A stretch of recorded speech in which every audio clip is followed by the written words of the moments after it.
Hello मेरे प्यारे भाई, मेरी प्यारी बहन और इस कॉमर्सार्थी की सान मान पहचान, कैसे हो आप सभी। जैसा कि आज हमारा फर्स्ट डे है कॉमर्शियल बुक कीपिंग का, जो कि हमारे हरियाणा एचएएस एग्जाम 2026 का सेकंड पेपर है। इस पेपर को हम यहाँ पर कंप्लीट डिस्कस करने वाले हैं।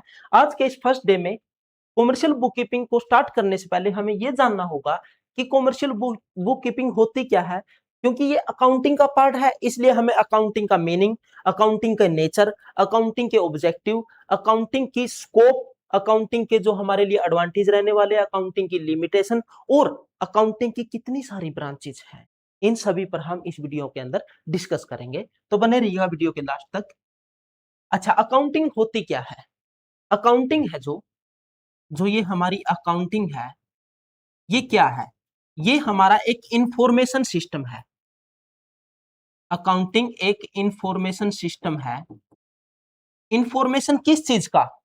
जो हमारे बिजनेस के अंदर जो हमारे बिजनेस के अंदर जितने भी ट्रांजैक्शन हुई या कोई इवेंट्स हुए जो कि फाइनेंशियल नेचर के हैं, जो कि फाइनेंशियल नेचर के हैं, उनका एक ब्यौरा होता है। हमारी अकाउंटिंग एक इंफॉर्मेशन सिस्टम है। इंफॉर्मेशन सिस्टम किसका? बिजनेस का। जो कि बिजनेस के अंदर जितने भी ट्रांजैक्शन एंड इवेंट्स होते हैं, ठीक है, उनका एक ब्यौरा है जो कि फाइनेंशियल नेचर के है। उनका एक ब्यौरा है। इसलिए जो अकाउंटिंग है, अकाउंटिंग को हम लैंग्वेज कहते हैं। लैंग्वेज किसकी? Language of business. अकाउंटिंग क्या है हमारी? अकाउंटिंग लैंग्वेज ऑफ बिजनेस है। जो बिजनेस के अंदर जितने भी ट्रांजैक्शन एंड इवेंट्स हुए फाइनेंशियल नेचर के, उनके क्या इंपैक्ट है, उनके क्या इफेक्ट है, उन चीजों को ट्रांसमिट करती है किसकी ओर, या कम्युनिकेट करती है किसको? उसके यूजर्स को। यूजर कौन से? इंटरनल यूजर भी हो सकते हैं और एक्सटर्नल यूजर भी, जिनके बारे में मैं आगे चलकर वीडियो के अंदर बताऊंगा। ये थी हमारी अकाउंटिंग। अच्छा, किसी भी चीज की इन्वेंशन से पहले इस बात का तो हमें पता है कि इन्वेंशन तभी होती है जब हमें उसकी जरूरत होती है। तो ऐसी क्या जरूरत हुई कि हमें हमारे विद्वानों ने अकाउंटिंग को इंट्रोड्यूस किया, अकाउंटिंग की इनोवेशन की, अकाउंटिंग को इन्वेंशन, अकाउंटिंग की इन्वेंशन की। ठीक है, तो इसके बहुत सारे रीजन है। वैसे मेन रीजन एक ही है मेरे भाई। अगर आपको बोल दिया जाए कि आपको आपको पूरी साल के अंदर जितने भी आपने खर्चे किए और जितनी भी आपको इनकम अर्न की, उनको बिना किसी लेखा जोखा किए आपको याद रखना है, क्या आप याद कर पाएंगे? अगर आपको बोल दिया जाए कि एक वीक की आपको ट्रांजैक्शन याद करनी है, आप मेमोराइज रखनी है कि आपने कहां कहां कितना रुपए इन्वेस्ट किया, पेमेंट किया, एक्सपेंडिचर किया और कहां कहां से कितनी अर्निंग की, आप बिल्कुल आसानी से याद रख पाएंगे। लेकिन अगर यही बात बोल दी जाए कि पूरी साल के लिए, तो मे बी इम्पॉसिबल। कोई होगा जो याद रख लेगा। इसी बात को सोचिए, अगर इसी बात को बिजनेस के अंदर इंप्लीमेंट कर दिया जाए, क्योंकि बिजनेस के अंदर तो मेरे भाई एक तो क्या है कि जो डेली है ना, डेली वो ट्रांजैक्शन ही आपकी हजारों ट्रांजैक्शन होती है। ठीक है, हजारों ट्रांजैक्शन होती है जिन्हें मेमोराइज रखना, जिन्हें मेमोराइज करना इम्पॉसिबल है। दूसरा, बिजनेस बड़े लार्ज स्केल पर ऑपरेट होता है, जो कि ओनर अकेला इस पूरे बिजनेस को मैनेज नहीं कर सकता, इसलिए उसे बाहरी व्यक्तियों का सहारा लेना पड़ता है। As a manager, as a director, as a CEO, उनका सहारा लेना पड़ता है। तो जो उनकी क्रेडिबिलिटी है, उनकी इंटीग्रिटी है, इस चीज की, उनकी ट्रांसपेरेंसी को मेजर करने के लिए हमें अकाउंटिंग रिकॉर्ड रखना पड़ता है। ठीक है, क्योंकि हम बिजनेस पे दूसरों पे डिपेंड होता है ना ओनर, तो भाई कि कोई टेक्निकल एम्प्लॉय हो गए, मैनेजर हो गए, ठीक है, जो मैनेज करते हैं बिजनेस को, वहां पर हम किस पे डिपेंड है? मैनेजर पर। उनकी ट्रांसपेरेंसी और एक्यूरेसी को मेजर करने के लिए भी हम अकाउंटिंग की जरूरत है। इसलिए हमारी अकाउंटिंग की नीड हुई और तभी हमारे लिए अकाउंटिंग की जो इन्वेंशन हुई। ये था हमारा मेन रीजन कि अकाउंटिंग कि इन्वेंशन क्यों हुई, क्यों हमें अकाउंटिंग जरूरी है। क्योंकि बिजनेस के अंदर हम डेली बेसिस पर हजारों ट्रांजैक्शन करते हैं, और उन हजारों ट्रांजैक्शन को अगर कोई याद रख भी ले तो उनका क्या इंपैक्ट हुआ, प्रत्येक ट्रांजैक्शन का क्या इफेक्ट हुआ बिजनेस पर, उसका फाइनली जो ओवरऑल इंपैक्ट क्या रहा, जितनी भी ट्रांजैक्शन हुई उनका, फाइनेंशियल पोजीशन क्या है हमारे बिजनेस की, हमारा बिजनेस से हमें प्रॉफिट हुआ या लॉस हुआ, इन सभी चीजों को जानने के लिए हमें अकाउंटिंग को मेंटेन करना पड़ता है। हमारे जो ट्रांजैक्शन या इवेंट्स है फाइनेंशियल नेचर के, उनको एक सिस्टमेटिक तरीके से रिकॉर्ड करना पड़ता है। ये हमारी नीड है, जिसके कारण हमें अकाउंटिंग की इन्वेंशन करनी पड़ी। इसलिए हम अकाउंटिंग को बनाते हैं, अकाउंट बनाते हैं बिजनेस के। अच्छा, द 4 ऑब्जेक्टिव्स ऑफ अकाउंटिंग, सबसे इंपॉर्टेंट क्वेश्चन है भाई, सबसे इंपॉर्टेंट पॉइंट है। यही प्रश्न आपका पिछले हरियाणा एसएएस एग्जाम 2025 में हुआ था ना, उसके अंदर 5 नंबर्स का 5 मार्क्स के अंदर यह क्वेश्चन पूछा गया था कि ऑब्जेक्टिव्स ऑफ अकाउंटिंग क्या क्या होते हैं। ठीक है, तो हम समझेंगे, अकाउंटिंग हमने समझ लिया, अब ऑब्जेक्टिव्स क्या क्या होते हैं, जो मेन ऑब्जेक्टिव्स हैं वो है हमारे 4 ऑब्जेक्टिव्स मेन है। ठीक है, पहला है हमें, एक तो होता है हमारा सिस्टेमैटिक मेंटेन रिकॉर्ड। इसके अंदर क्या होता है मेरे भाई कि हम ना, हमारे जो बिजनेस के अंदर ट्रांजैक्शन हुई, सबसे पहले तो हम उसे आइडेंटिफाई करते हैं, उनको रिकॉर्ड करते हैं, फाइनेंशियल नेचर को मेजरमेंट करके, मनी के अंदर मेजरमेंट करके, फिर उन्हें फाइनेंशियल नेचर के जो होते हैं उनको हम रिकॉर्ड करते हैं। रिकॉर्ड कैसे करते हैं, उनको बिल्कुल एक रूल के according, as per rule and regulation के अकॉर्डिंग, क्रोनोलॉजिकल ऑर्डर में हम उसे रिकॉर्ड करते हैं। रिकॉर्ड कहाँ करते हैं, वो हमारी अलग अलग बुक्स हो सकती हैं, जैसे जर्नल हो गई एंड अदर सब्सिडरी बुक्स में रिकॉर्ड करते हैं। ठीक है, एक तो हमारा ये ऑब्जेक्टिव होता है कि ताकि हम अपने बिजनेस के अंदर जितनी भी ट्रांजैक्शन हुई उन्हें सिस्टमैटिक तरीके से रिकॉर्ड कर पाए। ठीक है, दूसरा हमारा क्या होता है कि अ सर्टेन ऑपरेशनल रिजल्ट, कि जो हमने बिजनेस किया, जो हमने अपने बिजनेस के अंदर ऑपरेशन किए, जैसे कि मैन्युफैक्चरिंग की, गुड्स एंड सर्विसेज को सेल किया, उनसे हमें उनके क्या रिजल्ट रहे, उनके क्या प्रभाव रहे, जो ट्रांजैक्शन हमारे बिजनेस के अंदर हुई, इस चीज के इन प्रभाव को, इन रिजल्ट्स को जानने के लिए भी हम अकाउंटिंग करते हैं। यही इसका मुख्य उद्देश्य होता है मेरे भाई कि certain operational result, certain operation result के अंदर हम क्या करते हैं, हम अपने प्रॉफिट एंड लॉस अकाउंट बनाते हैं। प्रॉफिट, पहले तो हम बनाते हैं ट्रेडिंग अकाउंट जहां से हमें जो हमारा डायरेक्ट बिजनेस है, मतलब कोर बिजनेस है हमारा, जैसे कि हम, जो हमारा मेन ऑब्जेक्टिव है बिजनेस को रन करने का, कि किसी चीज की मैन्युफैक्चरिंग कर रहे हैं या गुड्स एंड सर्विसेज को सेल कर रहे हैं, जो हमारा मेन ऑपरेशन है बिजनेस का, उससे हमें ग्रोस प्रॉफिट और ग्रोस लॉस निकालने के लिए हम ट्रेडिंग अकाउंट बनाते हैं। Gross profit and gross loss बनाने, कैलकुलेट करने के लिए हम ट्रेडिंग अकाउंट बनाते हैं। फिर हम प्रॉफिट एंड लॉस अकाउंट बनाते हैं, जो कि हमें नेट प्रॉफिट, जो हमारे operation and non operation income जो हुई, एक्सपेंसेस हुए, उनसे जो net profit and net loss की जानकारी देता है। ये है हमारा दूसरा ऑब्जेक्टिव, कि जो हमारे ऑपरेशनल रिजल्ट है वो क्या रहने वाले हैं, इस चीज को जानने के लिए, उनको ट्रैक करने के लिए, कि हमें कितनी tracking income against expenses to calculate the definitive profit earn और loss incurred over a specified period. ठीक है, तीसरा हमारा ऑब्जेक्टिव है डिटरमाइन पोजीशन, कि आज हम कहां खड़े हैं, हमारा बिजनेस किस लेवल पर पहुंच चुका है, हमारे बिजनेस की आज मार्केट में क्या सिचुएशन है, हमें हमारे बिजनेस के थ्रू, हमारे बिजनेस ने किस किस को कितनी कितनी देनदारी है और कहां कहां से कितनी कितनी लेनदारी है। ठीक है, इस चीज को जानने के लिए भी हम अपनी जो अकाउंटिंग करते हैं, फाइनेंशियल स्टेटमेंट प्रिपेयर करते हैं, वो होती है हमारी डिटरमाइन पोजीशन। इस चीज को जानने के लिए कि हमारी पोजीशन क्या है, आज हम कहां पर खड़े हैं, वेयर दी बिजनेस स्टैंड्स, कि हम कहां पर खड़े हैं, इस चीज को आंसर करने के लिए हम बैलेंस शीट बनाते हैं, जिसे मैं आगे चलकर फाइनेंशियल स्टेटमेंट्स जब हम प्रिपेयर करेंगे वहां पर आपको बिल्कुल अच्छे तरीके से सिखाने वाला हूं।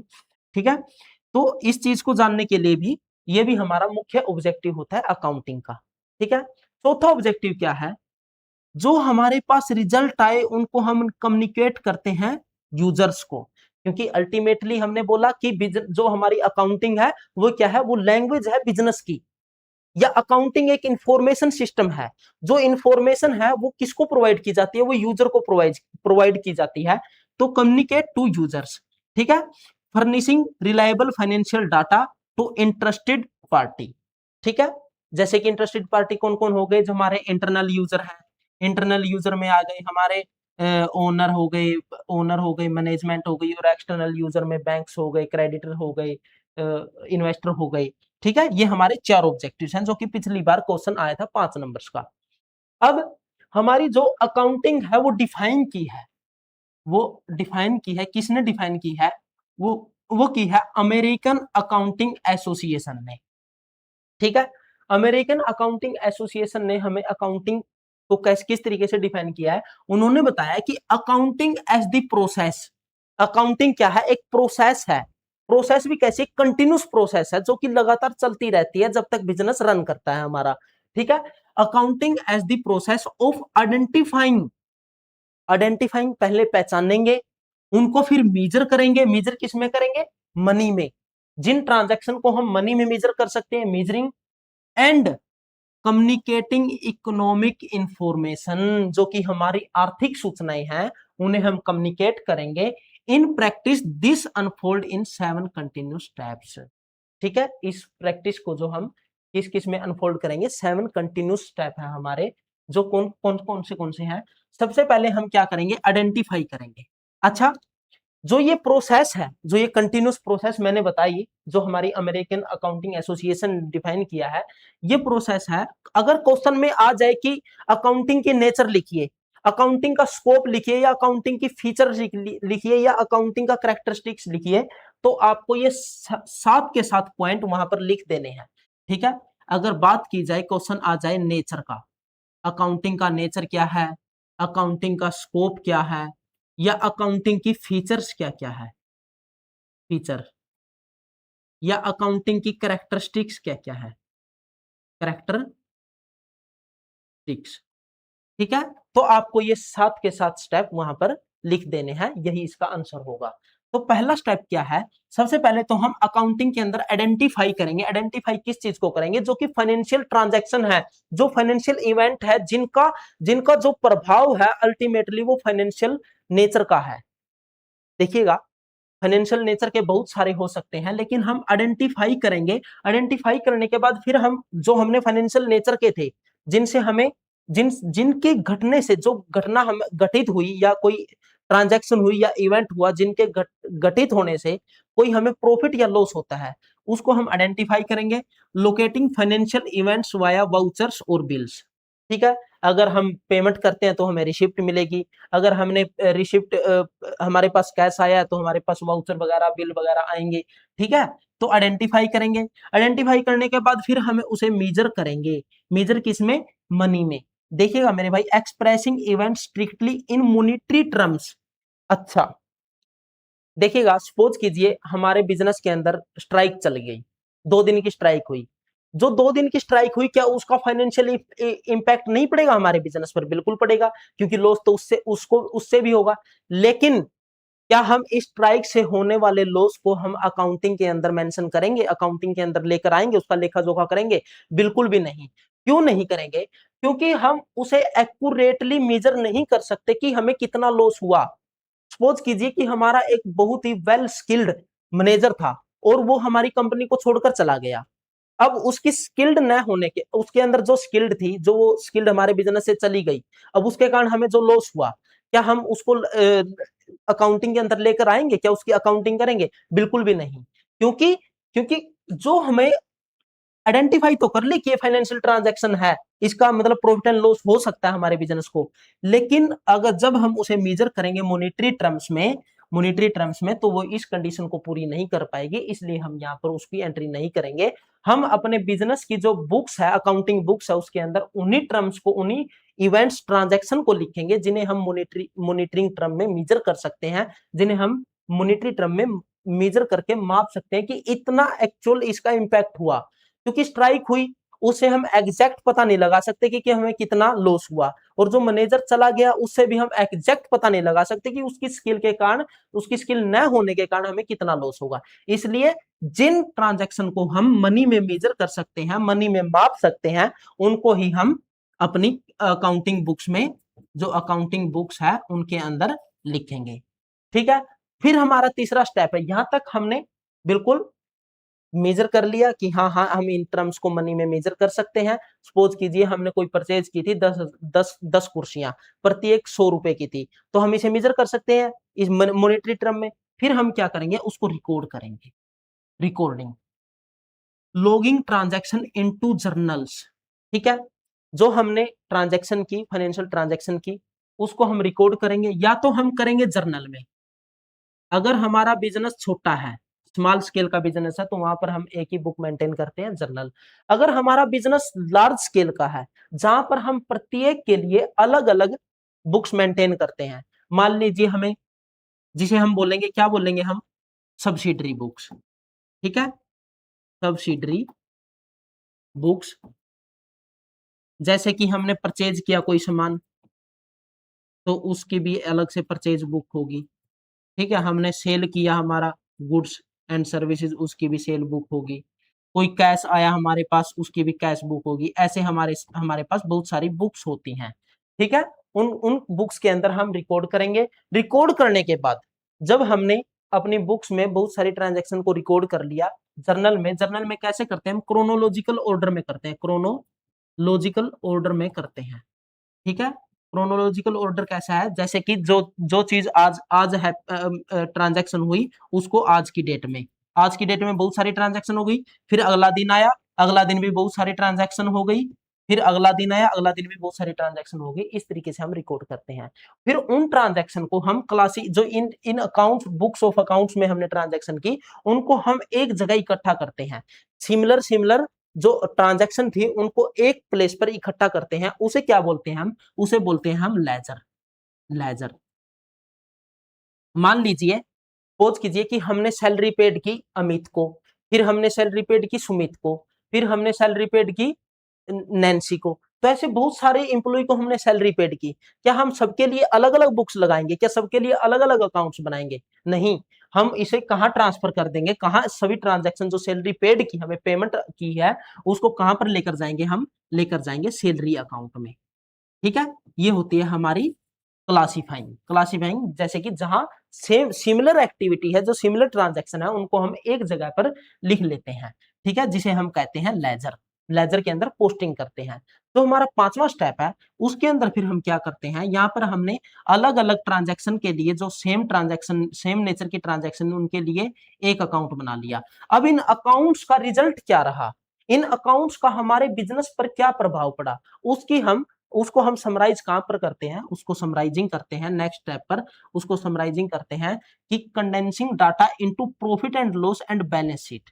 यहां पर हम समराइजिंग के अंदर हम प्रॉफिट एंड लॉस अकाउंट बनाएंगे, बैलेंस शीट बनाएंगे। ठीक है, फिर हमारे पास जो हमें मिला, मान लीजिए हमें नेट प्रॉफिट मिला, नेट प्रॉफिट मिला या नेट लॉस मिला, फिर हम इसको एनालाइज करेंगे कि जो ये नेट प्रॉफिट है, ये नेट लॉस है, इसका ट्रेंड एनालिसिस करेंगे। ट्रेंड देखेंगे कि क्या इसका पैटर्न रहा है, कैसे ये हुआ है और क्या है। ठीक है, एनालाइजिंग के अंदर हम व्हाट एंड वाई का, वाई देखेंगे कि क्या है, नहीं, व्हाट एंड वाई क्या है और क्यों है। ठीक है, फिर इंटरप्रेट करेंगे, इंटरप्रेट करेंगे कि ऐसा क्यों हुआ, इसके इसके पीछे का, जो इसके पीछे की पिक्चर है, उसको इंटरप्रेटिंग के अंदर हम जानने की कोशिश करेंगे कि जो ये हमें लॉस हुआ है, इसका एक्चुअल रीजन क्या है। उसके हम यहाँ पर इंटरप्रेट करेंगे। इंटरप्रेट करने के बाद फिर हम इसको फाइनली रिपोर्ट्स के रूप में, रिपोर्ट्स बना लेंगे।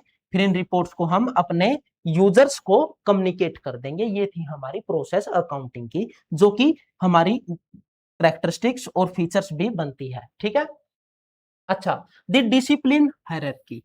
अब हम बात कर लेते हैं मेरे भाई, देखिएगा, ये टॉपिक भी एग्जामिनर का मोस्ट इंपॉर्टेंट टॉपिक रहता है। मतलब बहुत बार ये टॉपिक पूछा जाता है एग्जामिनर का, मतलब वैल्यूएबल टॉपिक है ये।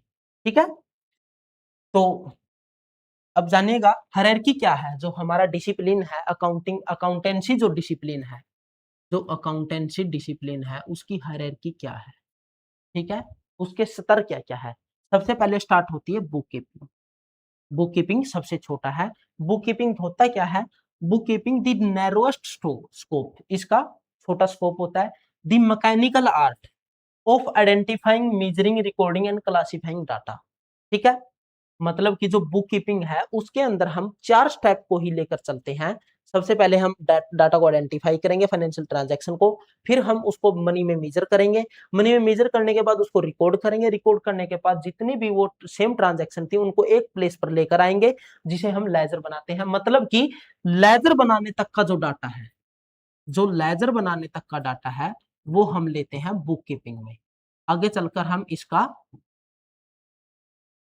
थोड़ी एनालिसिस करेंगे, तीनों के बीच में कंपैरिजन भी करेंगे कि बुक कीपिंग कैसे कहां से कहां है और अकाउंटेंसी कहां है। ये हमारा फर्स्ट स्टेप होता है, ये हमारी फर्स्ट स्टेज होती है अकाउंटिंग की, फर्स्ट स्टेज होती है ये जो बुक कीपिंग है, ठीक है। फिर है हमारा अकाउंटिंग। अकाउंटिंग अकाउंटिंग क्या है, ये है एक ब्रॉडर प्रोसेस है। It takes over where book keeping ends, जहां पर बुक कीपिंग समाप्त हो जाता है वहां पर अकाउंटिंग स्टार्ट हो जाता है, ठीक है। बुक कीपिंग समाप्त, अकाउंटिंग स्टार्ट, ठीक है। It takes over where book keeping ends encompassing, summarising, analysing, interpreting and communicating their result. इसके अंदर भी हम 3 स्टेप इंक्लूड करते हैं जो हमारी अकाउंटिंग है, जिसके अंदर हम फाइनली डिसीजन पर पहुंचते हैं कि हमारे बिजनेस की जो फाइनेंशियल पोजीशन है वो क्या है, और जो हमारे ऑपरेशनल रिजल्ट हमें मिले हैं, प्रॉफिट हुआ या लॉस हुआ, उसकी हमें जानकारी अकाउंटिंग के अंदर मिलती है। जो कि अकाउंटिंग किसके द्वारा किया जाता है, ये हमें, इसके लिए हमें स्किल्ड, जो स्किल्ड अकाउंटेंट की जरूरत होती है, स्किल्ड और नॉलेजेबल अकाउंटेंट की जरूरत होती है, जो कि एक एनालिटिकल नेचर का ये वर्क होता है अकाउंटिंग, ठीक है।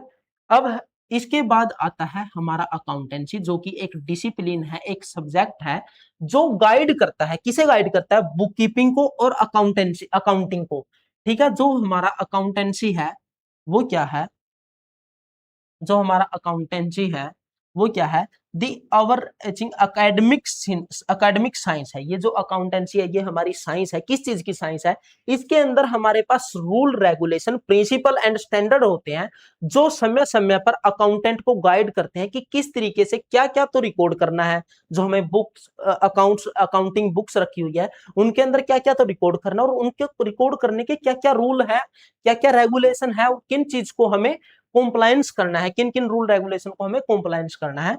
तो ये साइंस है। It dictates the rules, principles and the why, कि क्यों किसी चीज को हम लिख रहे हैं, क्यों किस चीज की एंट्री कर रहे हैं, उस चीज को ये एड्रेस करता है, ठीक है। जो हमारी, अब देख लीजिएगा डिस्टिंग्विशिंग दी डिसिप्लिन्स। अब हम इसके बीच में अंतर करेंगे, समझेंगे कि क्या है। जो इसका स्कोप है, स्कोप से देखेंगे, ये क्वेश्चन आपका पिछली बार ऑब्जेक्टिव आ चुका है हमारे इस कंसेप्ट एंड फंडामेंटल से, इसको अच्छे से करके जाना। अब की बार इसके चांसेस हैं कि ये क्वेश्चन आपके एग्जाम में आए, ठीक है। 4-5 नंबर का बिल्कुल देखने को मिलेगा आपको ये क्वेश्चन, क्योंकि देखो बुक कीपिंग मेन सब्जेक्ट हो गया हमारा। अब बुक कीपिंग और अकाउंटिंग के बीच ये इंटर रिलेटेड है, दोनों के दोनों इंटरडिपेंडेंट है, दोनों के दोनों, ठीक है। तो एग्जामिनर पूछ सकता है इसको मोस्ट प्रोबेबली, ठीक है। अच्छा, एक बात मैं जरूर कहना चाहूंगा मेरे भाई, अपने इस कॉमर्स सारथी को सब्सक्राइब जरूर कर लेना, क्योंकि मैं यहाँ पर आपको free of cost complete commercial book keeping यहाँ पर आपको करवाने वाला हूँ। न कि हम यहाँ पर सिलेबस कवर करेंगे, बल्कि प्रीवियस ईयर क्वेश्चन जितने भी हुए उनको भी प्रैक्टिस करेंगे, और जो एक्सपेक्टेड क्वेश्चन बनते हैं उनको भी हम यहाँ पर प्रैक्टिस करने वाले हैं, ठीक है। जो बुक कीपिंग है उसका स्कोप देखें तो उसका नैरो स्कोप होता है, ठीक है। नैरो स्कोप कैसे मेरे भाई, क्योंकि हम यहाँ पर क्या करते हैं, हम यहाँ पर पहले 4 स्टेप जहां पर हमें आइडेंटिफाइंग किया था, आइडेंटिफाइंग, मेजरिंग, मनी में मेजर किया था जो ट्रांजैक्शन को, फिर हमें वो रिकॉर्ड की थी, ठीक है, फिर हमें वो क्लासीफाई की थी, क्लासीफाइंग की थी। इन 4 स्टेप्स को हम अपनी बुक कीपिंग के अंदर लेते हैं। और जो अकाउंटिंग है वो हमारा ब्रॉड कंसेप्ट है, ब्रॉड प्रोसेस है, जिसमें हम जो हमारे स्टेप हमने लिए थे, जो ट्रांजैक्शन प्रोसेस थी हमारी अकाउंटिंग की जो प्रोसेस थी, उसमें जो 5वें से 7वें स्टेप है ना, जैसे कि समराइजिंग,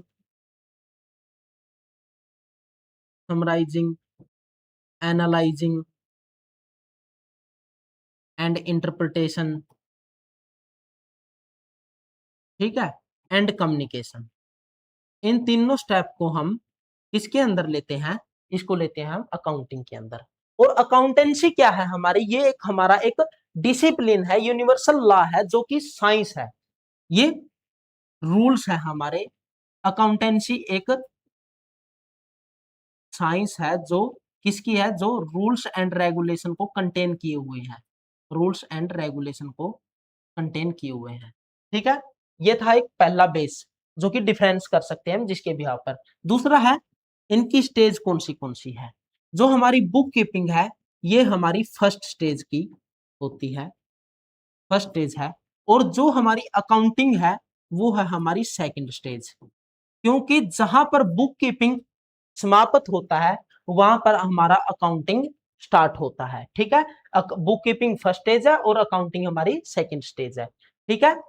और जो ये अकाउंटेंसी है ये ओवरऑल दोनों को इंक्लूड किए हुए है, दोनों का कंबाइन है, ठीक है, समअप है या समअप है, ठीक है, बोथ। अब तीसरा है हमारा ऑब्जेक्टिव, जो हमारा, मैं थोड़ा इसको एक बार,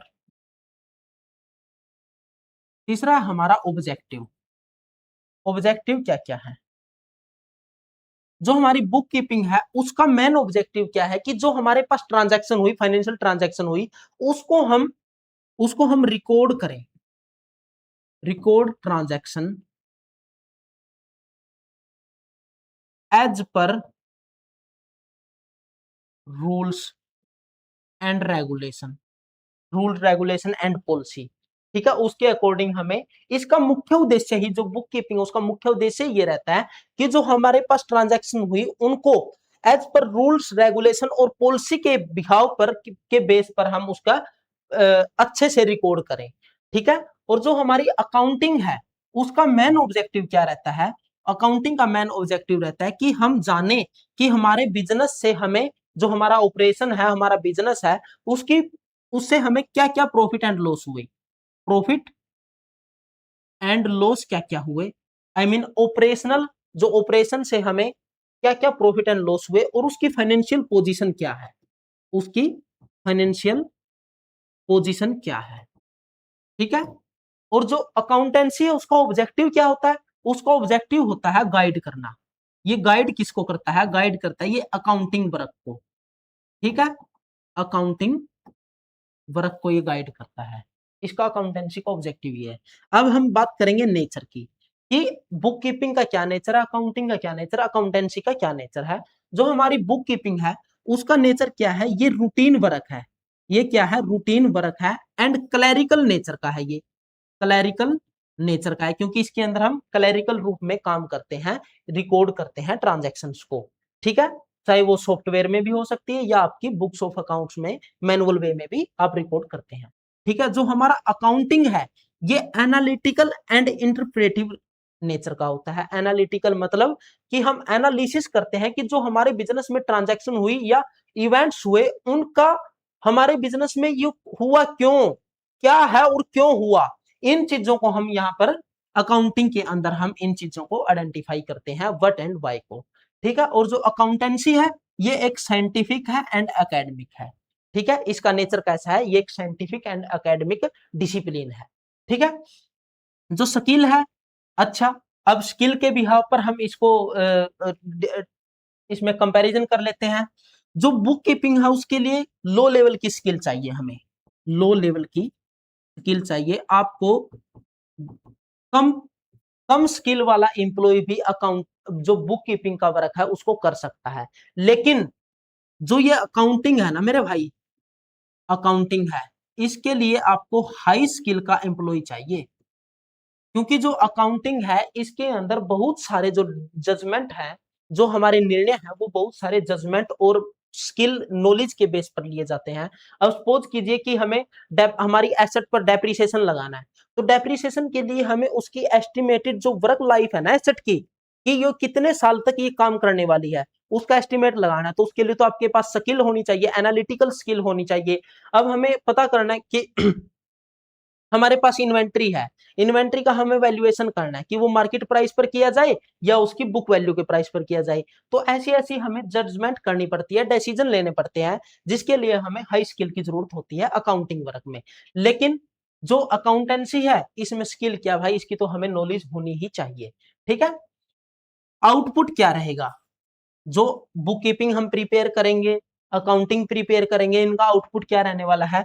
जब हम बुक कीपिंग का जो आउटपुट है वो हमें जर्नल्स एंड लेजर्स तक, जो जर्नल देगा और लेजर्स प्रिपेयर हो जाते हैं हमारे अकाउंटिंग वर्क में, मतलब बुक कीपिंग वर्क में। ठीक है, और जो हमारी अकाउंटिंग है उसके अंदर हमें क्या क्या मिलेगा, उससे हमें आउटपुट में क्या मिलेगा, उससे हमें फाइनेंशियल स्टेटमेंट मिलेगी। फाइनेंशियल स्टेटमेंट कौन सी होती है, प्रॉफिट एंड लॉस अकाउंट होता है, बैलेंस शीट होती है, एक कैश फ्लो स्टेटमेंट होती है, कैश फ्लो स्टेटमेंट होती है। ठीक है, और इसके अंदर हमें क्या मिलेगा, इसके आउटपुट क्या रहने वाले, इसके आउटपुट रहते हैं कि अकाउंटिंग प्रिंसिपल एंड स्टैंडर्ड क्या है, कि जो अकाउंटिंग की अजम्पशन क्या है, कन्वेंशन क्या है, अकाउंटिंग के प्रिंसिपल क्या क्या और स्टैंडर्ड क्या क्या, ये इसकी वो रहने वाली है। अच्छा, रिस्पॉन्सिबिलिटी की बात करें, अगर हम रिस्पॉन्सिबिलिटी के हिसाब से देखें तो जो ये बुक कीपिंग का वर्क जिस क्लर्क ने किया वो तो रिस्पॉन्सिबल होगा ही होगा इसके वर्क के रिगार्डिंग, लेकिन जो इसने ये बुक कीपिंग का वर्क किया इसके लिए रिस्पॉन्सिबल ये हमारा अकाउंटेंट भी होगा, अकाउंटिंग वर्क वाला।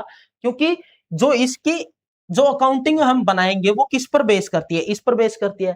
अगर यहां पर कोई गलती हो जाती है तो हमारे जो अकाउंटेंसी से जो हमें रिजल्ट मिले वो तो ऑटोमेटिक ही गलत हो जाएंगे। इसलिए जो अकाउंटिंग का जो वर्क करता है, जो हमारा अकाउंटेंट होता है, वो बुक कीपिंग वर्क के लिए भी रिस्पॉन्सिबल होता है। ठीक है, अब नेक्स्ट है कि दी इंफॉर्मेशन सिस्टम आर्किटेक्चर। जो हमारी अकाउंटिंग है, मैंने बताया ना कि हमारा अकाउंटिंग है वो एक इंफॉर्मेशन सिस्टम है। वो कैसी कैसी इंफॉर्मेशन देता है सॉरी, वो हमें कैसी कैसी इंफॉर्मेशन देता है। जो हमारा अकाउंटिंग इंफॉर्मेशन सिस्टम है वो हमें देता है कि फाइनेंशियल अकाउंटिंग से हमें क्या इंफॉर्मेशन मिलेगी, और मैनेजमेंट अकाउंटिंग से क्या मिलेगी, और कॉस्ट अकाउंटिंग से हमें क्या इंफॉर्मेशन मिलेगी। जो हमारा फाइनेंशियल अकाउंटिंग है वो किस किस को इन्फॉर्म करता है, किसके लिए इंफॉर्मेशन रेडी करता है, वो करता है हमारे क्रेडिटर के लिए, शेयर होल्डर के लिए, टैक्स अथॉरिटी के लिए, और अदर एक्सटर्नल यूजर है जैसे कि कोई इन्वेस्टर है, बैंकर है, लेंडर है, जो हमें ऋण देते हैं। ठीक है, उनके लिए इंफॉर्मेशन प्रोवाइड करवाते हैं जो हमें फाइनेंशियल अकाउंटिंग से मिलते हैं। ठीक है, फिर हमारी मैनेजमेंट अकाउंटिंग, मैनेजमेंट अकाउंटिंग के अंदर हम जो हम जैसे कि रेशो रेशो हो गया, रेशो एनालिसिस करते हैं। ठीक है, सीवीपी एनालिसिस करते हैं। ठीक है, इन सभी से हमें मैनेजमेंट अकाउंटिंग से ही हमें मिलती है। कैश फ्लो स्टेटमेंट है, फंड फ्लो स्टेटमेंट है, कंपैरेटिव एनालिसिस है, कॉमन साइज स्टेटमेंट हम इसके अंदर बनाते हैं। उसकी हेल्प वो किस चीज, मैनेजमेंट अकाउंटिंग से जो ये चीजें हमें मिलती है, रिपोर्ट वगैरह, वो किसके लिए हेल्पफुल रहती है, वो हमारी मैनेजरियल डिसीजन मेकिंग के लिए रहती है, कि मैनेजर को किस तरीके से डिसीजन लेना है, उसमें ये हेल्पफुल रहती है, और प्लानिंग एंड परफॉर्मेंस इवेल्युएशन को मैनेज करती है। अच्छा, the users network who needs the data. ठीक है, जो हमारी अकाउंटिंग है उसके जो यूजर्स है उनका क्या नेटवर्क है। मैंने बताया कि जो हमारे यूजर्स होते हैं वो एक तो होते हैं हमारे इंटरनल यूजर, इंटरनल यूजर, एक होते हैं हमारे एक्सटर्नल यूजर। ठीक है, दो टाइप के यूजर होते हैं। जो एक्सटर्नल यूजर है उसके अंदर आते हैं हमारे बैंक या लेंडर, जो हमें लोन प्रोवाइड करते हैं। ठीक है, क्रेडिटर, इन्वेस्टर, प्रोस्पेक्टिव इन्वेस्टर। ठीक है, प्रोस्पेक्टिव इन्वेस्टर, एंड हमारे हो गए एम्प्लॉयज, एम्प्लॉय भी एक्सटर्नल, एम्प्लॉय भी हमारे एक्सटर्नल यूजर होते हैं हमारी अकाउंटिंग सिस्टम के। ठीक है, और इंटरनल यूजर कौन से होते हैं, एक तो होता है हमारा, एक तो होता है हमारा ओनर, दूसरा होता है हमारी मैनेजमेंट। ठीक है, ये होते हैं हमारे इंटरनल यूजर। अब इंटरनल यूजर को की क्यों जरूरत है हमारे अकाउंटिंग सिस्टम की, अकाउंटिंग इंफॉर्मेशन की? क्योंकि जो ओनर है उसने अपने फंड बिजनेस के अंदर लगाए हैं, उसने बिजनेस करने का रिस्क उठाया है, तो वो चाहता है भाई कि उसने जो कैपिटल लगाई है उससे उसको कुछ इनकम होगी या नहीं होगी, जो उसने रिस्क इतना टेंशन ली है, रिस्क उठाया है, ठीक है, उससे उसको कुछ बेनिफिट होगा या नहीं होगा।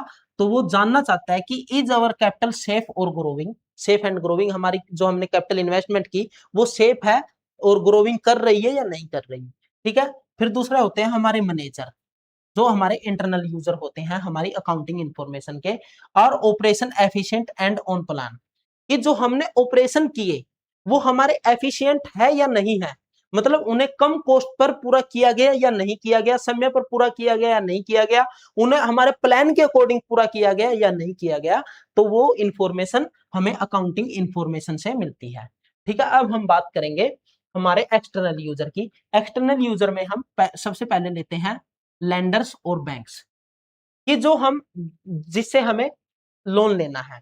अब ये बैंक्स और लेंडर्स है, ये हमारी अकाउंटिंग इंफॉर्मेशन को देखेंगे, हमारी फाइनेंशियल स्टेटमेंट को रीड करेंगे और उसके बिहाफ पर डिसीजन लेंगे कि हमें अपने इस बिजनेस को लोन प्रोवाइड करना है या नहीं करना, नहीं करना, ठीक है।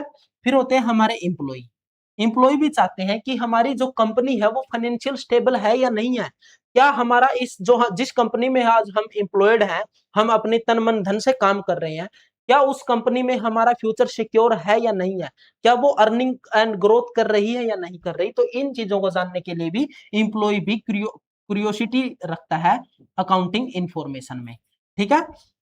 टैक्स अथॉरिटी, टैक्स अथॉरिटी भी अकाउंटिंग इंफॉर्मेशन है जो फाइनेंशियल स्टेटमेंट के थ्रू बनती है, उन पर बिलीव करते हुए अपनी जो टैक्स की लायबिलिटी है उसको एक्यूरेटली कैलकुलेट कर पाती है, ठीक है। जो हमारे क्रेडिटर है वो ये डिसीजन लेते हैं हमारी फाइनेंशियल स्टेटमेंट को देखकर कि जो ये कंपनी है इसे हमें उधार माल देना है या नहीं देना, ठीक है।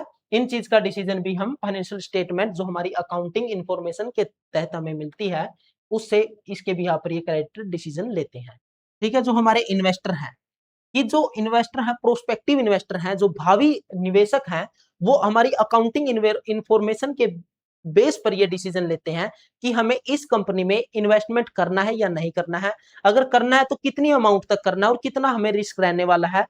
तो ये सब हमारे अकाउंटिंग इंफॉर्मेशन के यूजर होते हैं। अब हम बात कर लेते हैं हमारी ब्रांचेज ऑफ अकाउंटिंग की। मेनली हम डिस्कस बात करें तो हमारे पास 3 ब्रांच होती है भाई, 3 ब्रांच होती है हमारी अकाउंटिंग की। वो कौन सी? एक तो हम होती है हमारी फाइनेंशियल अकाउंटिंग। फाइनेंशियल अकाउंटिंग का मेन पर्पज होता है कि जो हमें उसका मेन पर्पज होता है कि जो हमारा ऑपरेशन है उसको उससे हमें निश्चित जो असरटेन करेंगे कि जो नेट प्रॉफिट एंड लॉस क्या रहने वाला है, फाइनेंशियल पोजीशन क्या रहने वाली है बिजनेस की, उसकी इंफॉर्मेशन हमें कहां से मिलेगी? फाइनेंशियल अकाउंटिंग से मिलेगी। इसकी टारगेट ऑडियंस क्या रहती है, जो इन इंफॉर्मेशन को यूज कौन करने वाला होता है, वो होता है हमारा internal user and external user. Mostly तो एक्सटर्नल यूजर ज्यादा होते हैं जो फाइनेंशियल इंफॉर्मेशन को देखकर डिसीजन लेते हैं, और जो फाइनेंशियल अकाउंटिंग से जो डिटेल मिली उनको फर्दर प्रोसेस करके हम मैनेजमेंट अकाउंटिंग पोस्ट अकाउंटिंग में लेकर जाते हैं, जिन्हें हम बाद में इंटरनल यूजर हमें यूज करते हैं उन इंफॉर्मेशन को, ठीक है। इसका नेचर कैसा है? इसका ब्रॉड नेचर होता है, ठीक है। ये हिस्टोरिकल ट्रैकिंग होती है ऑफ द इंटायर इंटरप्राइजेज, ठीक है। फिर होता है हमारा कॉस्ट अकाउंटिंग, दूसरी ब्रांच, ये है हमारी second branch of accounting, cost accounting. इसका जो मुख्य उद्देश्य है, उसका मुख्य उद्देश्य कॉस्ट अकाउंटिंग प्रिपेयर करने का मुख्य उद्देश्य क्या होता है कि जो हमारे बिजनेस के अंदर हमारे जितने भी एक्सपेंसेस है, जो हमारी कॉस्ट है, क्या वो एफिशिएंट और इफेक्टिव वे से की गई है, और इफेक्टिव वे से की गई है तो उसे कितनी हद तक, किस लेवल तक और कम किया जा सकता था। कॉस्ट रिड्यूस करने के लिए यहाँ पर हम बहुत सारी टेक्निक को लेकर आते हैं, इसलिए कॉस्ट अकाउंटिंग भी हमारे बिजनेस का बहुत इंपॉर्टेंट अहम पार्ट है, ठीक है। जहां पर हमें डिसीजन ले पाते हैं कि हमें प्रोडक्ट की प्राइसिंग क्या करनी है, क्योंकि जब तक हम कॉस्ट को प्रॉपरली कैलकुलेट नहीं कर पाएंगे तब तक हम उस पर बेनिफिट ऐड नहीं कर पाएंगे, हमें कितना प्रॉफिट अर्न करना है, और प्रॉफिट कॉस्ट ही नहीं कैलकुलेट कर पाएंगे तो उसका फाइनल प्राइसिंग कैसे करेंगे। तो कॉस्ट अकाउंटिंग हमारे लिए फाइनल प्राइसिंग के लिए भी यूजफुल रहती है, ठीक है, कि हमें किस तरीके से हमारे प्रोडक्ट का फिक्स प्राइस करना है, ठीक है। और टारगेट ऑडियंस क्या रहती है, मैंने बताया कि जो हमारी कॉस्ट अकाउंटिंग होती है वो मेनली यूजफुल होती है किसके लिए, इंटरनल मैनेजमेंट के लिए, जो इंटरनल यूजर होते हैं उनके लिए मेनली ये यूजफुल रहती है। ठीक है, मैनेजमेंट अकाउंटिंग है, ये क्या करती है, assist leadership in rational policy decision and evaluate the impact of action. ठीक है, ये किसे असिस्ट करती है, जो हमारे लीडर्स होते हैं, मैनेजर होते हैं, उन्हें बहुत सारी अकाउंटिंग इंफॉर्मेशन के बेस पर, अकाउंटिंग इंफॉर्मेशन से फर्दर वो प्रोसेस करके अपनी रिपोर्ट्स बनाते हैं, अदर अदर टेक्निक्स के अकॉर्डिंग अपने data reports and data prepare करते हैं, स्टेटमेंट बनाते हैं, स्ट्रेटेजी बनाते हैं कि किस तरीके से हमें, जैसे कि मान लीजिए मेक एंड बाय में डिसीजन लेना है कि किसी प्रोडक्ट को हम अपने मैन्युफैक्चरिंग, जो हमारे लिए रॉ मटेरियल है, कोई मान लीजिए ये रॉ मटेरियल है ए हमारे लिए रॉ मटेरियल है। अब हमारे पास दो ऑप्शन है, या तो हम इसको अपने बिजनेस के अंदर ही हम बना लें, मेक कर लें, या फिर दूसरा ऑप्शन है हमारे पास बाय कर लें। तो इन चीजों के बीच, इस एम्बिग्यूटी में से दो डिसीजन में से, दो ऑप्शन में से कौन सा डिसीजन हमें लेना है, कौन सा ऑप्शन सेलेक्ट करना है, तो उन चीजों का हमें डिसीजन कहां से लेते हैं, उसकी इंफॉर्मेशन हमें कहां से मिलती है, वो मैनेजमेंट अकाउंटिंग से मिलती है। इसके भी जो टारगेट ऑडियंस है वो हमारी इंटरनल लीडरशिप रहती है, इंटरनल मैनेजमेंट हमारी रहती है, जो मेनली यूज करती है मैनेजमेंट अकाउंटिंग की इंफॉर्मेशन को। ठीक है, अब जो फंक्शनल पाइपलाइन है, आई मीन कि मतलब जो इसका वे है वो क्या है, जो हमारे पास मान लीजिए हमारे पास ट्रांजैक्शन हुई, ट्रांजैक्शन या कोई इवेंट हुआ, ठीक है, उसको सबसे पहले हम रिकॉर्ड करेंगे। रिकॉर्ड कहाँ कहाँ करेंगे, हमारे लिए आउटपुट क्या होगा, हमारा जर्नल होगा। फिर हम उसे क्लासीफाई करेंगे, क्लासीफाई का जो आउटपुट होगा हमारे, हमें बनाएंगे लेजर। लेजर से बनाने के बाद हम फिर इस डाटा को समराइज करेंगे। समराइज करने के बाद हमें क्या मिलेगा, ट्रायल बैलेंस प्रिपेयर करेंगे, प्रॉफिट एंड लॉस काउंट बनाएंगे, बैलेंस शीट बनाएंगे, जो कि मैं आपको आगे चलकर समझाऊंगा। अगर मेरे भाई आप भी सच में प्रिपरेशन करना चाहते हैं तो अपने इस कॉमर्स सारथी को भी सपोर्ट करना यार, क्योंकि देखिएगा बिना फ्यूल तो एक गाड़ी भी नहीं चलती यार। तो आपके मोटिवेशन के बिना ये कॉमर्स सारथी कैसे आपको पूरा सब सिलेबस करवा पाएगा।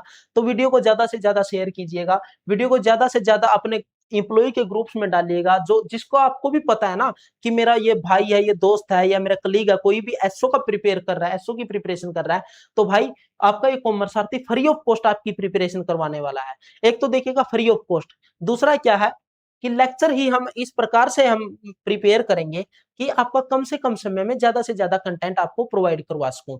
ठीक है, आपकी टाइम की सेविंग भी होगी। अब कई दोस्त तो ऐसे भी होंगे जो ऑफलाइन कोचिंग पे जाएंगे, ऑफलाइन ट्यूशन लेंगे, भाई वेस्टेज ऑफ टाइम है। आप सिर्फ यार, आपका एक लाइक से आपको सिलेबस मिलने लग रहा है यार, एक शेयर से आपको पूरा सिलेबस यहाँ पर फ्री ऑफ कॉस्ट मिलने लग रहा है, तो इससे बड़ी क्या अपॉर्चुनिटी होगी मेरे भाई। ठीक है, समराइजिंग के बाद हम ट्रायल बैलेंस बनाएंगे, profit and loss balance sheet बनाएंगे, और इंटरप्रेटिंग एंड कम्युनिकेटिंग, फिर हम इसको रिजल्ट को हम एक्सटर्नल एंड इंटरनल यूजर को कर देंगे। ठीक है, अब सबसे इंपॉर्टेंट, कई बार क्वेश्चन में आ जाता है कि आप ना क्वालिटेटिव करेक्टरिस्टिक्स बताइए अकाउंटिंग की, क्वालिटेटिव क्वालिटेटिव करेक्टरिस्टिक्स कि जो हमारी अकाउंटिंग है उसके अंदर ये गुण तो होने ही होने चाहिए। क्वालिटेटिव करेक्टरिस्टिक्स, वो क्या क्या गुण होने चाहिए मेरे भाई, वो होने चाहिए, एक तो जो आपकी अकाउंटिंग इंफॉर्मेशन, जो अकाउंटिंग जो आपने प्रिपेयर किया फाइनेंशियल स्टेटमेंट, वो एक तो होनी चाहिए आपकी अंडरस्टैंडेबल, जिसे कोई भी छोटा या बड़ा मतलब यूजर, जैसे कि कोई छोटा बिजनेस है, वो भी उसे आसानी से समझ सके, उससे अपने रिजल्ट्स निकाल सके, उससे अपने डिसीजन ले सके। ठीक है, एक तो अंडरस्टैंडेबल होनी चाहिए, ताकि वो इस तरीके से रिप्रेजेंट की जाए कि वो बिल्कुल अज्ञात व्यक्ति को भी उन इंफॉर्मेशन को अच्छे से वो समझ पाए कि जो हम कम्युनिकेट करना चाह रहे हैं, हमारा बिजनेस जो चाहता है कम्युनिकेट करना, वही अगले के पास मिल जाए, वही उसी वे में वो उसको समझ पाए। इस तरीके से हमारी अकाउंटिंग या फाइनेंशियल स्टेटमेंट हमारी होनी चाहिए। फिर दूसरा क्या है, यूजफुल होनी चाहिए, कि जिस पर्पज के लिए हमने अकाउंटिंग इंफॉर्मेशन की, अकाउंटिंग इंफॉर्मेशन कोलेक्ट किया या अकाउंटिंग स्टेटमेंट प्रिपेयर किया है, उसे हम डायरेक्टली उसी पर्पज के लिए यूज कर सकें। ठीक है, तीसरी क्या है, रिलीवेंट, कि जो हमारी अकाउंटिंग है ना, जो हमारी अकाउंटिंग इंफॉर्मेशन है या अकाउंटिंग फाइनेंशियल स्टेटमेंट है हमारी, वो उसी एक स्पेसिफिक पीरियड को, उसी एक स्पेसिफिक पीरियड की होनी चाहिए जिसकी हमें जरूरत है। ठीक है, ऐसा ना हो कि एक, मान लीजिए हमने बनाया 1 महीने का अकाउंटिंग, मान लीजिए हमने 1 महीने की अकाउंटिंग बनाई, अब ये नहीं होना चाहिए कि इस 1 महीने की अकाउंटिंग में हम पिछले साल वाले उसी महीने की अकाउंटिंग इंफॉर्मेशन इसके अंदर ट्रांजैक्शन ऐड कर रहे हैं, नहीं। तो वो रिलीवेंट भी होना जरूरी है। मान लीजिए हमने जनवरी मंथ की अकाउंटिंग की, जनवरी मंथ का हमने फाइनेंशियल स्टेटमेंट प्रिपेयर किया, फाइनेंशियल स्टेटमेंट हमने प्रिपेयर किया, तो उसके अंदर वही इंफॉर्मेशन हमें ऐड करनी चाहिए जो कि उस जनवरी मंथ से रिलेटेड है, ठीक है, रिलीवेंट होनी चाहिए फॉर द पीरियड, पीरियड के अकॉर्डिंग, ठीक है। एक होती है reliable, reliable presents a demonstratively accurate picture to secure trust, ठीक है, रिलायबल होनी चाहिए भाई, जिस पर विश्वास किया जा सके। कोई भी अकाउंटिंग के अंदर विंडो ड्रेसिंग नहीं होनी चाहिए, window dressing in the sense कि बढ़ा चढ़ाकर चीजों को दिखा देना, बढ़ा चढ़ाकर चीजों को नहीं दिखाना, हमें यहाँ पर एक्चुअल रिपोर्ट करना है, ठीक है, एक्चुअल रिपोर्टिंग हमारी अकाउंटिंग के अंदर होनी चाहिए, ठीक है। तीसरी क्या है मेरे भाई, तीसरी नहीं, पांचवी क्या है, पांचवी है हमारी कंसिस्टेंट, कि जो आज हमने अकाउंटिंग पॉलिसी, अकाउंटिंग टेक्निक या अकाउंटिंग जो रूल्स हैं वो अपनाए हैं, वो हम एक कंटिन्यू रखेंगे उनको तब तक जब तक कि हमारा ICAI उस चीज के लिए हमें डिनाई ना कर दे, तब तक हम उस चीज को कंटिन्यू रखेंगे। सपोज कीजिए कि हमने अपने बिजनेस में हमारी जो फिक्स्ड एसेट है उनको डेप्रिशिएट करने के लिए हमने मेथड यूज किया है डिमिनिशिंग बैलेंस मेथड, तो ऐसा ना हो कि हमने इस साल तो डिमिनिशिंग बैलेंस मेथड यूज कर लिया, ठीक है, अगली साल हम कर रहे हैं स्ट्रेट लाइन मेथड, ठीक है, ऐसा नहीं होना चाहिए। तो एक कंसिस्टेंसी बिल्कुल फॉलो की जानी चाहिए कि अगर अब की बार भी हमने डिमिनिशिंग बैलेंस मेथड यूज किया है तो अगली साल भी हम जब फिक्स्ड एसेट को रिप्रेजेंट करेंगे बैलेंस शीट में तो डेप्रिसिएशन हम डिमिनिशिंग बैलेंस मेथड के अकॉर्डिंग ही कैलकुलेट करेंगे, ठीक है। छठी क्या है, कंपेरेबल, कि हमारा जो डाटा है, हमारी जो अकाउंटिंग इंफॉर्मेशन फाइनेंशियल स्टेटमेंट हमने बनाई है, जो हमने डाटा प्रिपेयर किया है, उस वो इस प्रकार से प्रिपेयर किया जाना चाहिए जिसे हम इस पीरियड से या हमारे जो पिछले पीरियड है उसके साथ हम कंपैरिजन कर सके, या फिर जो हमारी ही सेम इंडस्ट्री में हमारे जैसा बिजनेस कोई अन्य फर्म कर रही है उसके साथ भी हम हमारे इस इंफॉर्मेशन को, अकाउंटिंग स्टेटमेंट को, फाइनेंशियल स्टेटमेंट को कंपेयर कर सके, ठीक है। हमारा डाटा इस प्रकार का होना चाहिए। ये भी आप मोस्ट इंपोर्टेंट लेकर चलिएगा, यहां से भी 5 मार्क्स का आपका क्वेश्चन बन सकता है, क्योंकि मेरे भाई पिछली बार ऑब्जेक्टिव से क्वेश्चन पूछा गया है, और 3-4 साल पहले जब एग्जाम हुआ था, मेरे उसका नाम याद नहीं कौन सा एग्जाम था वो, कौन सी ईयर में हुआ था, उसके अंदर आपको कॉमर्शियल बुक कीपिंग का पूछा गया था कि बुक कीपिंग की कैरेक्टरिस्टिक्स लिखिए, जो कि मैंने पीछे करवाई है आपको इसी वीडियो में, ठीक है। अब नेक्स्ट है कि हमारे बिजनेस के ड्यूल नेचर है फाइनेंशियल रिकॉर्ड्स का, उसके क्या क्या है, ड्यूल रिकॉर्ड क्या क्या है, ड्यूल नेचर क्या क्या है। एक तो हमारे बिजनेस से जो अकाउंटिंग है, हमने जो अकाउंटिंग की उसके एडवांटेज क्या क्या है और हमारी लिमिटेशन क्या क्या है, ठीक है। जो हमारे अकाउंट एडवांटेज है वो क्या है, रिप्लेस मेमोरी, कि जो हम अकाउंटिंग करते हैं उसने हमारी जो याद रखने का झंझट था ना उसको बिल्कुल ही खत्म कर दिया। अब हम बहुत सारे ट्रांजैक्शन को, बहुत सारे इवेंट्स को याद रखने की बजाय रिकॉर्ड करके हम आसानी से अपने कंक्लूजन पर पहुंच सकते हैं, ठीक है। एक है एसेट कंट्रोल, कि ये हमें, जो हम अकाउंटिंग करते हैं, देखिएगा जो बड़े बिजनेस ऑर्गेनाइजेशन होते हैं उसके अंदर जो अकाउंटिंग का सिस्टम होता है ना वो इस तरीके से होता है कि एक काम बहुत सारे बंदों से करवाया जाता है, स्टेप टू स्टेप। मान लीजिए इतना काम इस बंदे ने किया, इसको क्रॉस वेरीफाई करेगा ये अगला बंदा, ये इसको वेरीफाई करके इतना काम जो पेंडिंग था उसको, इतना मान लीजिए इतना काम पहले बंदे ने किया, फिर इतना काम दूसरे बंदे ने किया, इतना काम तीसरे बंदे ने किया, ठीक है। तो इससे क्या होगा कि क्रॉस चेक होता रहता है, जो फ्रॉड हो, जो कोई फ्रॉड करना, मतलब किसी भी प्रकार से मिसअंडरस्टैंडिंग से या कोई मतलब गलती से भी हो जाती है कोई गलती, तो उसको तुरंत ही आइडेंटिफाई किया जा सके, उसको ट्रैक किया जा सके, ठीक है।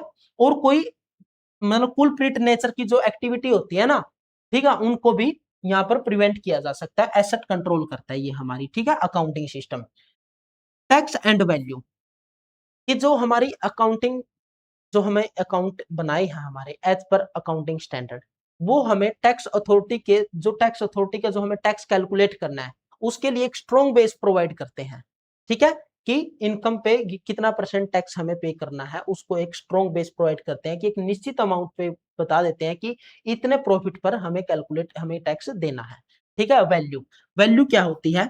वैल्यू होती है कि जब हम हमारे बिजनेस को सेल कर रहे होते हैं तो ये अकाउंटिंग स्टेटमेंट होती है ना, जो अकाउंटिंग इंफॉर्मेशन होती है, ये हमारी हमारे बिजनेस की जो एक्चुअल सेलिंग वैल्यू है, एक्चुअल सेलिंग प्राइस है, उसको कैलकुलेट करने में भी हमारी बहुत सारी मदद करता है। ठीक है। मैनेजमेंट टूल, अब हम देखिएगा, हम सिस्टमेटिक रिकॉर्ड करते हैं हमारे बिजनेस की ट्रांजैक्शन का, हम अपने इंफॉर्मेशन प्रोवाइड करता है, हमें प्रॉफिट एंड लॉस से रिलेटेड, फाइनेंशियल पोजीशन से रिलेटेड इंफॉर्मेशन प्रोवाइड करता है। मैनेजमेंट टूल कैसे है? ये मैनेजमेंट टूल क्या है कि जो हमारे मैनेजर्स है, जो हमारे लीडर्स है, जो हमारे सीईओ डायरेक्टर है, वो क्या करते हैं, जो फाइनेंशियल स्टेटमेंट है ना, उनके बेस पर बहुत सारे डिसीजन लेते हैं, प्लानिंग करते हैं। ठीक है। प्लानिंग करने के बाद उन्हें इंप्लीमेंट करते हैं, कंट्रोल करते हैं।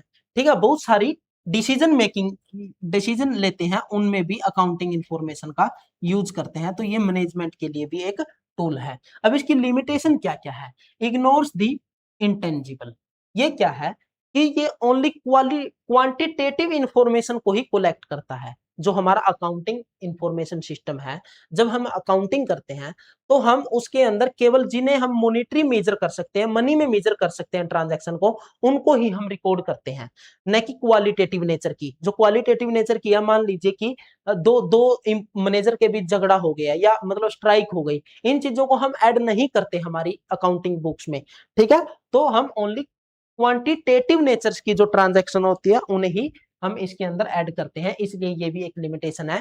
क्योंकि देखिएगा, स्ट्राइक वगैरह इनकी हम इंफॉर्मेशन, देखिए हमारे बिजनेस को तो इंपैक्ट करती है, ठीक है, लेकिन इनको हम अपने अकाउंटिंग इंफॉर्मेशन सिस्टम में ऐड नहीं करते। ये एक इसकी लिमिटेशन हमारे कुछ विद्वानों ने बताई है।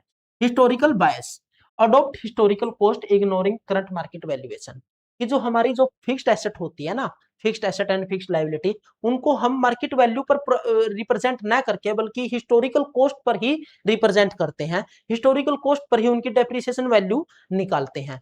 ठीक है। तो ये जो हमारा, ये भी इसकी एक लिमिटेशन है, क्योंकि इससे हमें हिस्टोरिकल कॉस्ट के, क्योंकि देखिएगा हमारे पास कई बार तो लैंड एंड बिल्डिंग होती है जो हमें 50 साल पहले ली थी, 50 साल पहले मान लीजिए वो 50 लाख की ली थी, अगर आज उसी की वैल्यू की जाए ना, क्या पता 50 करोड़ रुपए हो, तो जो हमारी ये हिस्टोरिकल हिस्टोरिकल बेस अकाउंटिंग है, ये हमें जो आज की जो करंट पोजीशन है, एक्चुअल करंट पोजीशन का चित्र प्रोवाइड नहीं करती, उसकी पिक्चर प्रोवाइड नहीं करती, बल्कि हिस्टोरिकल नेचर वो इंक्लूड किए हुए, मतलब इतनी ज्यादा एक्यूरेट इंफॉर्मेशन नहीं दे पाता। सब्जेक्टिव एस्टिमेट, देखिएगा मैंने पीछे भी बताया था कि जो हमारी अकाउंटिंग है उसके अंदर कई बार हमारा जो अकाउंटेंट होता है उसे जो हमारी स्किल और जजमेंट के बेस पर डिसीजन लेने होते हैं। हमने सपोज कीजिए हमने एसेट का वर्किंग लाइफ निकालनी है, तो वहां पर जो अकाउंटेंट है उसकी जजमेंट यूज होती है, उसकी उसकी खुद की नॉलेज यूज होती है। तो ये सब्जेक्टिव इन नेचर है।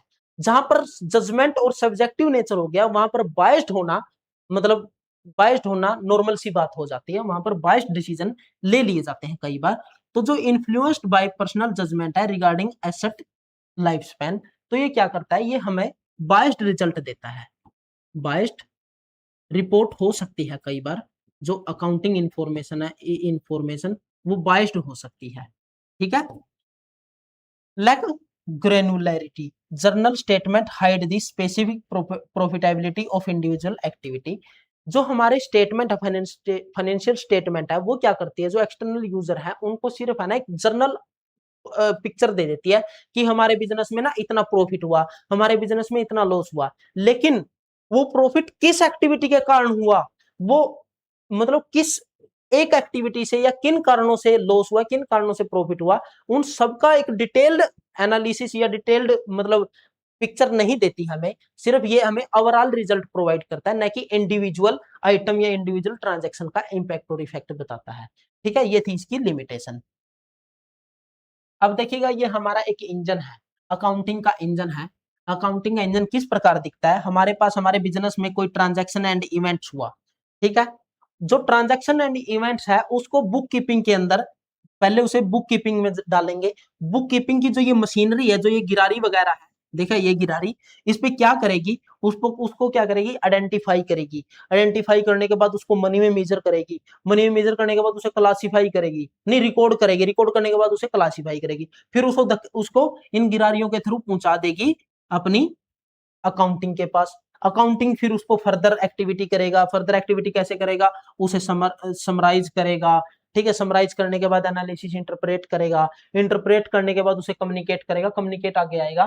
फिर क्या है, ये कैसे काम करती है गिरारियां की, कैसे काम करती है, ये हमारी अकाउंटेंसी के जो रूल रेगुलेशन है ना, रूल रेगुलेशन क्वालिटेटिव कैरेक्टरिस्टिक्स, उसकी छतर छाया में ये हमारी मशीनरी काम करती है, उसके रूल रेगुलेशन के अंडर ये अपनी काम करती है। फिर यहां से जो आउटपुट बना, ये मशीनरी ने, इन गिरारियों ने देखो इन पे वर्किंग कर दी, फिर हमारे पास क्या हुआ, फाइनेंशियल स्टेटमेंट बन जाती है।